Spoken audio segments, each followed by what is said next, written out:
Hey everybody, this is Jeremy Siskind. I am the author of Playing Solo Jazz Piano, Jazz Piano Fundamentals, Books 1 and 2. And today I'm actually going to show you some of the pages from Jazz Piano Fundamentals, Book 2, which it says here is from months 7 through 12 of study. That's if you're studying pretty hard. I've heard from a lot of people that it's pretty good for maybe year 2, year 3, something like that. So I'll leave it up to you. But I realized, I've done a lot of videos for this channel on a lot of kinds of voicings, but I've never actually addressed drop 2 voicings. And so I wanted to show you a little bit of drop 2 voicings. Okay. Now let me demonstrate first, just so that you could hear them, the difference between closed position voicings and drop 2 voicings. Let me see if I can straighten this camera out just a little bit because it's driving me kind of nuts. That's better, right? I think it's better. So closed position voicings, to me, sound like the 1930s and the first half of the 40s.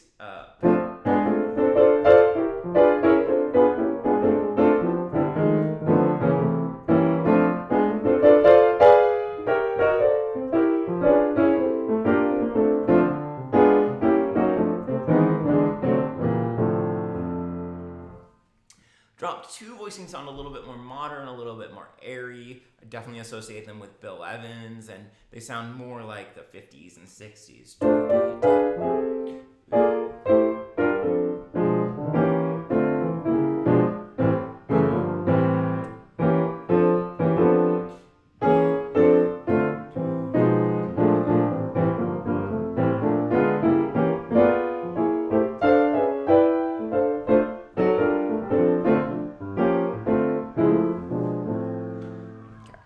Now, I think it's really important, you can probably hear a cop car going by.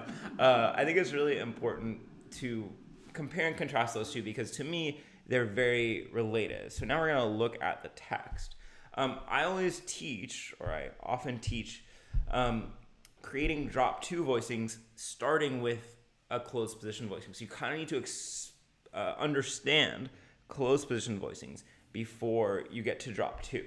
Because the drop 2 refers to actually dropping a note from a closed position voicing. So I'm going to do the quick version of closed position voicings, but I'll link you to some videos that you might enjoy.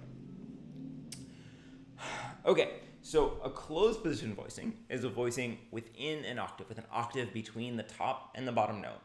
And there's almost always 3 notes in between. Okay, so there's your definition of a closed position voicing.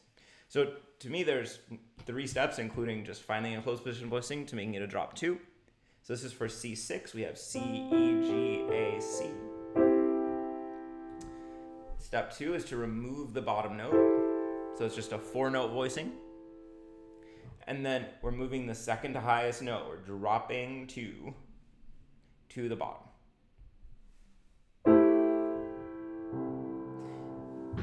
This chord in particular always sounds a little funny to me because it sounds like A minor very strongly, unless you realize that you're in the key of C major. We'll come back to that, I think. Let's look at another example. Here we've got a B diminished, which is a chord that we use a lot if we're playing in this style in C. So here we've got a chord within an octave, right? D on top, D on bottom, that's a closed position voicing.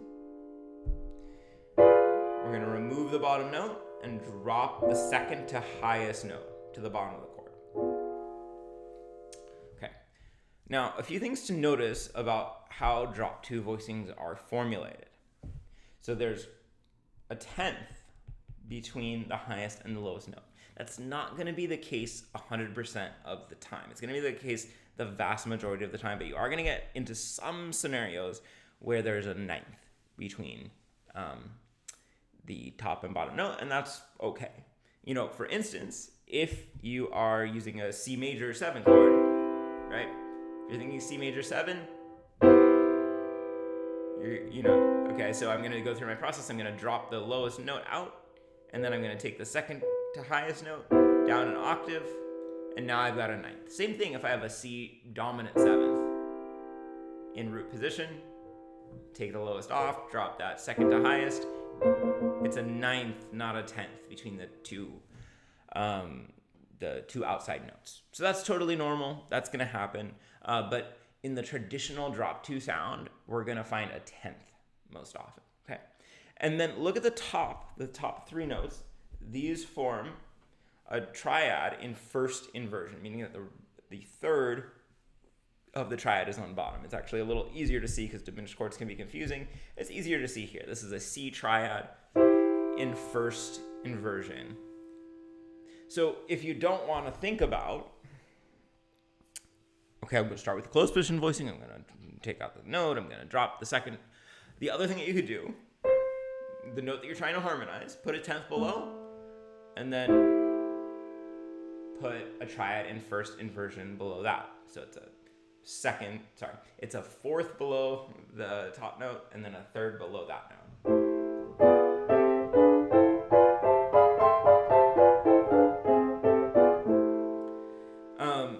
And definitely the charm and the beauty of drop 2 voicings is that 10th. Because the 10th is just such a consonant, beautiful interval that it just sounds so harmonious to have these drop 2 voicings, okay? So you might be familiar with this very famous formulation that's associated with Barry Harris, in which you play a bebop scale, meaning a major scale with a flat 6 or sharp 5 added, and you harmonize every other note as major, diminished, major, diminished, major, diminished. Okay, so we do that when we're learning closed position voicings. All right, major, diminished, major 6, diminished, major 6. There's that flat 6 or sharp 5. Major 6, diminished, major 6, diminished, major 6, diminished, major 6, diminished, major 6, diminished, and back.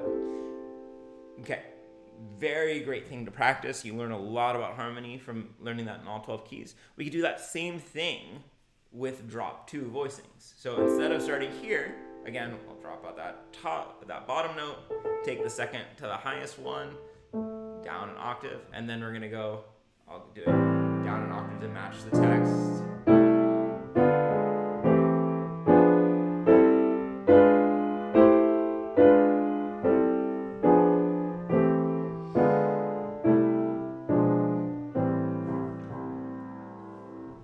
And now that we know a little bit more, let's take a second and pause on this voicing, because it is, like, if you're playing solo piano, drop 2, and that's where you want to end, it sounds like A minor, right? If I'm playing Mary Had a Little Lamb, I'm doing my fancy solo piano version of Mary Had a Little Lamb,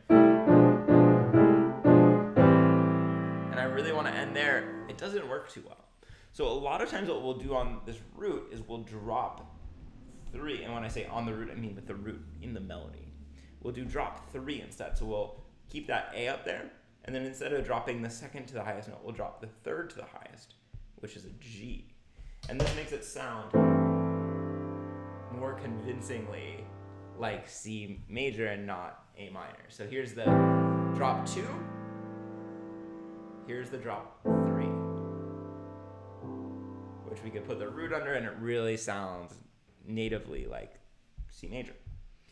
And we could do the same thing with a minor scale. C minor 6, B diminished. C minor 6, B diminished. C minor 6, B diminished.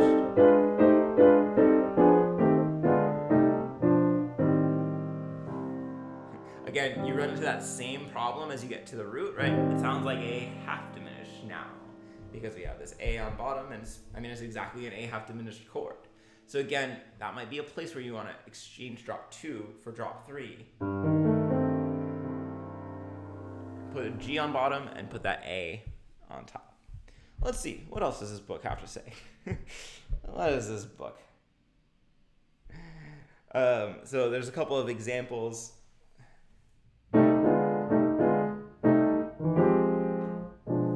Well, let me back up.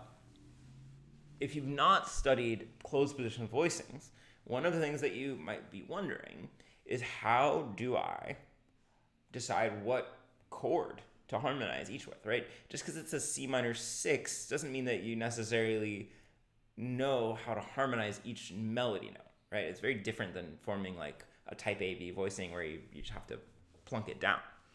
And the way that I think about this is that we have to divide things into two parts. And this is actually in the book under the closed position section. So I'm going to go back a little bit. I'm going to show it to you.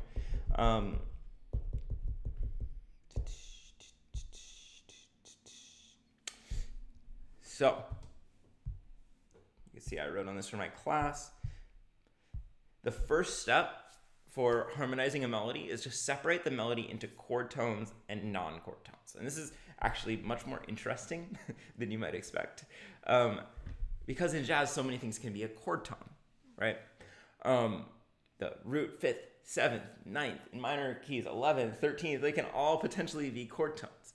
So my advice in terms of separating into chord tones and non-chord tones is to keep function in mind.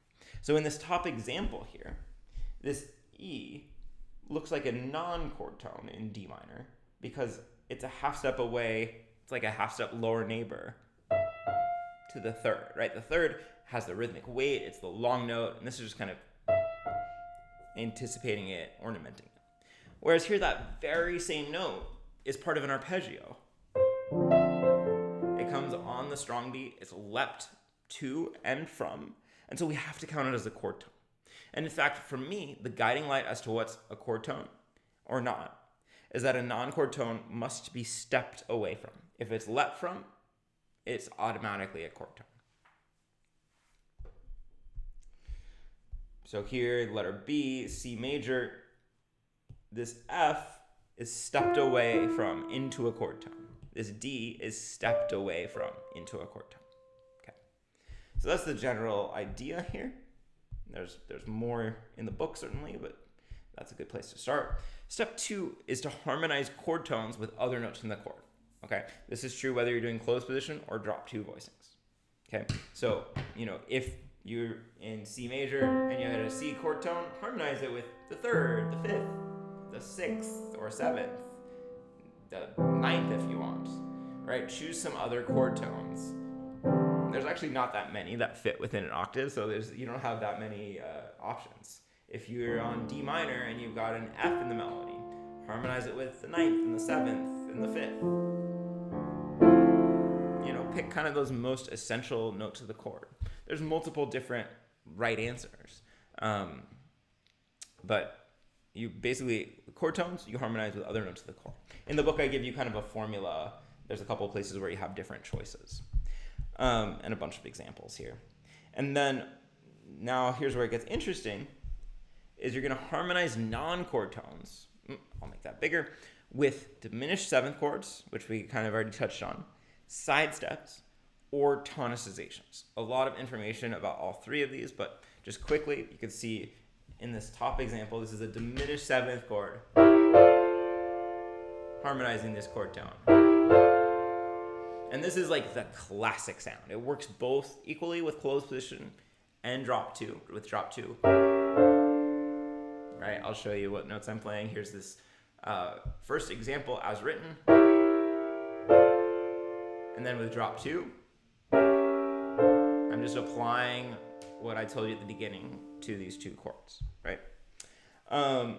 Here's another moment with a diminished chord for the non-chord tone. We just looked at this example. In drop 2, it would be right, diminished to chord tone.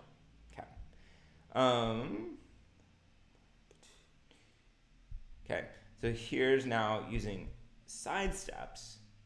So check this out. This, instead of being C sharp diminished, now every note is moving by half step, like a neighbor tone.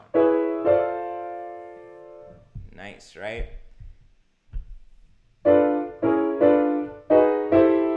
Okay, so it's a slightly more modern sound. And we could do the same thing using drop 2s. We could do...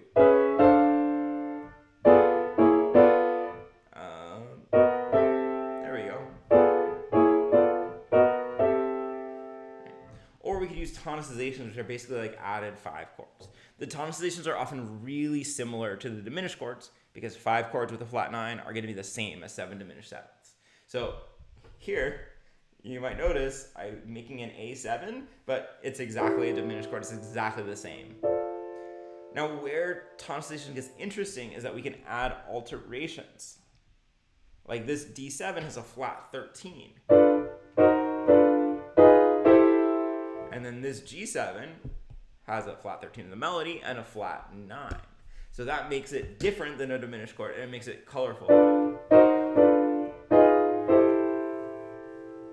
Okay, so in the basics of drop 2, like that's what we're going to be doing as well. We're going to be harmonizing chord tones with notes from the chord, and non-chord tones with one of those 3 options. Diminished chords, easiest, side steps, only works if you're in half steps, and tonizations. By the way, you could also use planing if you know about planing,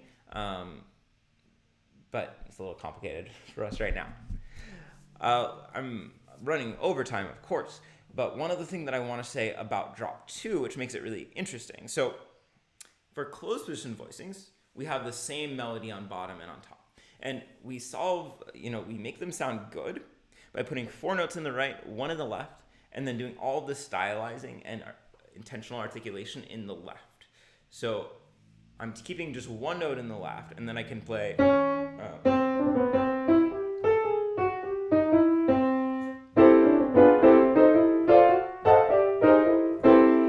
the right hand is just kind of finding those chords, making it thicker. Now, this is especially effective because I have got the same melody in this pinky and in the left hand, right?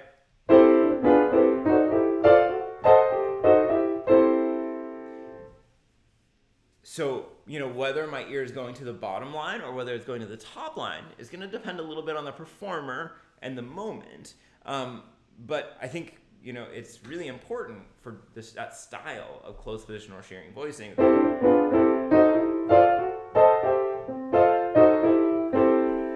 that the top and the bottom match. In drop 2, the top and the bottom do not match. And we still do stylize the bottom, but we don't really want to hurt as the melody. So, for instance, if my melody is,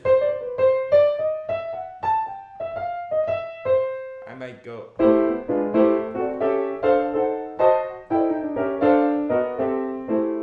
I'm still making some little stylistic turns. But I don't really want to draw too much attention to that left hand because I don't want people to start hearing it as the melody.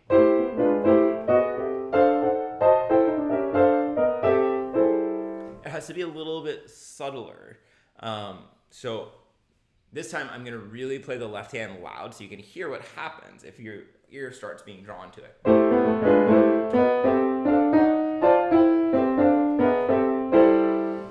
Right, we can't hear the melody anymore. Now, you might be wondering, is it possible to put the melody in the left hand? The answer is yeah. I don't think it's that commonly done, and to me, it's not that compelling of a sound. Listen.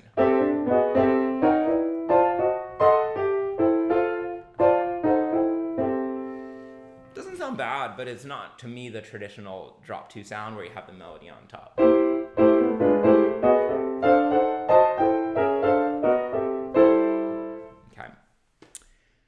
Cool, I think that's it for today. So if you like this, if you want to learn more about closed position and drop 2, really go through these things with some exercises, with some assignments. Today's lecture came out of Jazz Piano Fundamentals book 2, the purple book. I think there's a lot of great stuff in there, including guided transcriptions.